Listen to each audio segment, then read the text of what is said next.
finalement, face aux pressions, face aux incertitudes, face parfois à des formes de complicité objective, si ce n'est totalement assumé, des gouvernements occidentaux, compte tenu de la complexité de la situation diplomatique. Et l'étape qui s'ouvrait, nous allons en reparler.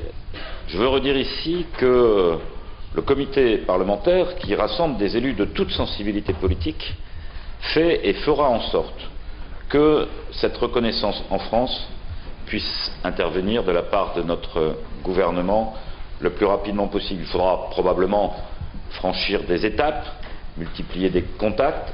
En tout cas, ce que je veux vous dire, c'est que pour notre comité parlementaire, il y a 3 objectifs très clairs, urgents, immédiats. Faute de pouvoir trouver une meilleure solution au camp Liberty, qui pose par ailleurs ces problèmes de vie quotidienne, ces problèmes sanitaires, c'est effectivement exiger le retour à Ashraf. La deuxième, c'est obtenir la reconnaissance effective du statut de réfugié pour ces 3000 résistants iraniens, et puis l'accélération du processus de transfert, à commencer par celles et ceux qui sont blessés ou malades, où ça peut se faire très rapidement. Dans la réunion de décembre dernier, j'ai rappelé que le régime des Mollahs est entré dans la phase de son renversement. Depuis décembre, plusieurs événements importants ont confirmé cette réalité. Tout d'abord, dans le dossier nucléaire, le régime est dans une impasse. C'est pourquoi il a dit non aux États-Unis pour une négociation directe. On demande qu'il considère comme un acte de faiblesse de Washington.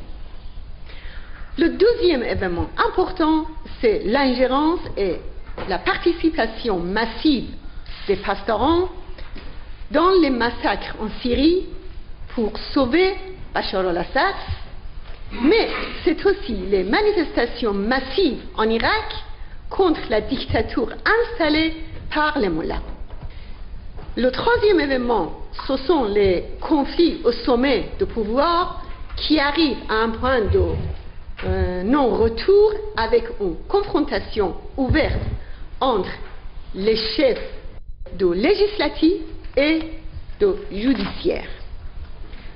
Le quatrième événement, c'est l'attaque sauvage du régime des Mollahs sur le camp Liberty en Irak, où vivent les membres de la résistance, une attaque qui a fait 7 morts et une centaine de blessés. Mesdames et messieurs, il y a juste un an, les Ashrafiens étaient forcés de quitter leur foyer, c'est-à-dire la cité d'Ashraf, pour partir au camp Liberty. Ce déplacement et ses conséquences se trouvent au centre des efforts des Mollahs pour empêcher leur chute. Avec un plan confirmé par l'ONU et soutenu par les États-Unis, les Mollahs ont transformé Liberty en piège mortel. Pourquoi rester dans un endroit où ils peuvent être bombardés à tout moment?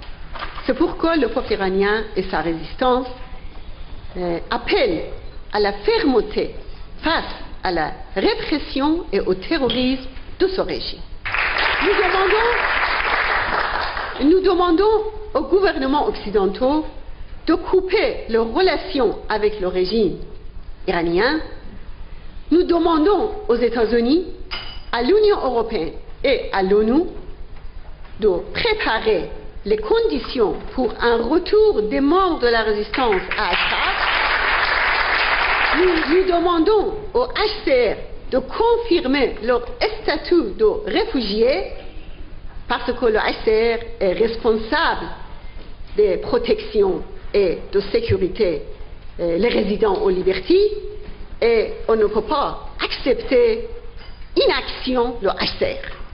Moi, ce que je veux dire ici, c'est que le combat qui est le vôtre pour un Iran démocratique et laïque est un élément essentiel pour le futur de l'Iran, pour le futur de sa population, mais aussi pour le futur de toute cette région. Et c'est en cela que le combat que vous menez aujourd'hui est un combat important, que oui, aujourd'hui, un changement est possible et qu'il semble qu'il y ait des conditions réunies pour un changement possible, et que si les débats, si la prise de conscience, si les propos que nous pouvons tenir ici peuvent contribuer à ce qu'il y ait ces changements pour un Iran démocratique et laïque, eh bien, ce sera une petite pierre que nous apporterons à la construction qui est la vôtre, sans le faire à votre place, mais en essayant de faire en sorte que votre voix puisse porter et puisse arriver jusqu'à ce changement.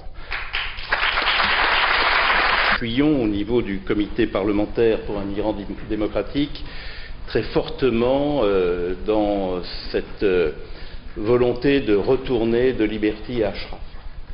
Je n'y reviens pas, mais il est clair qu'une action à Ashraf n'aurait pas eu les mêmes conséquences qu'à Liberty. Et donc il faut que notre diplomatie fasse savoir qu'il s'agit véritablement d'un préalable.